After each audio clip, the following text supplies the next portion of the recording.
Hi, howdy. Well, here we are Sunday afternoon in Colorado, and the girls out walking around the lake and maybe over the dog park. And so I'm catching a few rays, and just wanted to share something important here, I think, on this May what are we, the 10th, I guess, today. Amazing as it may be, anyhow. Because to get right down to the executive summary is I want to share with you some thoughts about, hey, we are all Forrest Gumps. And, not only are we observers of historic events, but we need to be participants in these events. And the bottom line from Forrest Gump was, "Run, Forrest, run."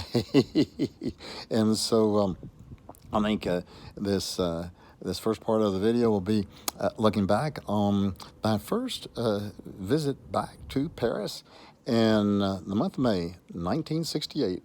And I was scheduled to take my exams for my written exams for a master's degree at the Sorbonne, and had been living and working in West Germany at U.S. Air Base, and had been studying German at night as well as studying my French courses. And by the way, if you wonder how could I do that how could I be in two places at the same time? At the Sorbonne, in those days at least, they didn't really care whether you showed up for classes or not. There were these big auditoriums, and a professor would get up there and lecture, and taking attendance was just a ridiculous notion. They didn't do it. They figured if you paid your fees and you wanted to show up the course, you could, and if you didn't, hey, you're a big person and you had the choice.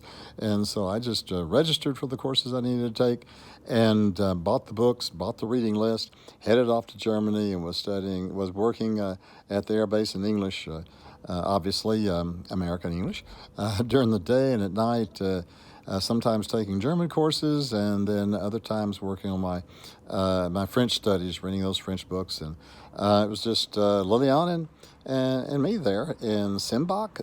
No, we lived in Morbach, Germany, which was just down the road from the air base at Simbach. And so it was a little German town with its own spring, and therefore had its own brewery, and a truck that would deliver limonada and some good locally brewed German beer to you weekly. So anyhow, headed off from Morbach, Germany, and caught a train from Kaiserslautern, as I recall, and headed on over to Paris. And when I got there, the Sorbonne had been closed. 52 years ago this month, les événements du mois de mai had started happening.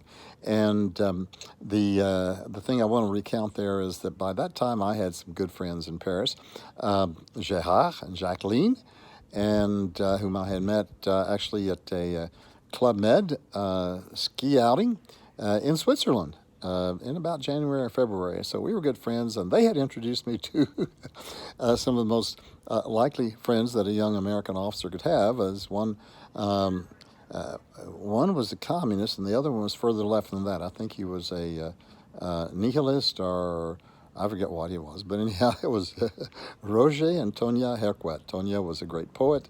And so anyhow, I showed up in Paris, and there we went over to the Quartier Latin to get a bite to eat, because between Gerard, Jacqueline, and Roger and Tonya, they knew the good places to eat. So we were heading over there. Well, as it turned out, when we got there, it looked like a whole brigade of the Compagnie Républicaine de Sécurité, who were sort of like the federal security police. Don't answer to anybody but the federal government, but the central government. And so they were all out, deployed in ranks up and down Boulevard Saint-Michel, which is of course the main thoroughfare in the Quartier Latin, over where near the Sorbonne.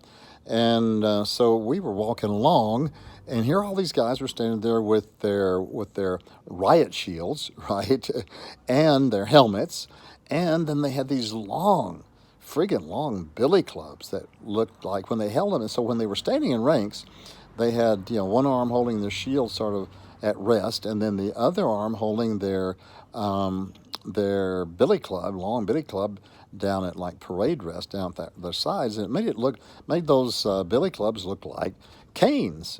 And so I thought I would be a smarty, and I said to Roger and Tonya and Gerard and Jacqueline, I said, "Hey, Look, they must be all lame. They're carrying canes. I found myself propelled into the nearest alley. um, I think Tonya had grabbed one arm and Roger had grabbed the other and just jerked me into the nearest alley. They said, "You are not in the United States. You know, these guys are serious. They will hit first and ask questions later, and they don't care what kind of passport you're carrying." So how about keeping your mouth shut and keeping all of us safe here? So that was my little anecdote from that visit to Paris. So anyhow, that's about a little short of 6 minutes. So I hope that's worth your time. And in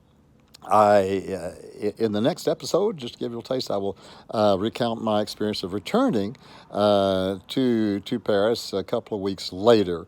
But that will be in the next episode because we're coming up on 6 minutes. Okay, be well and prosper. Bye bye.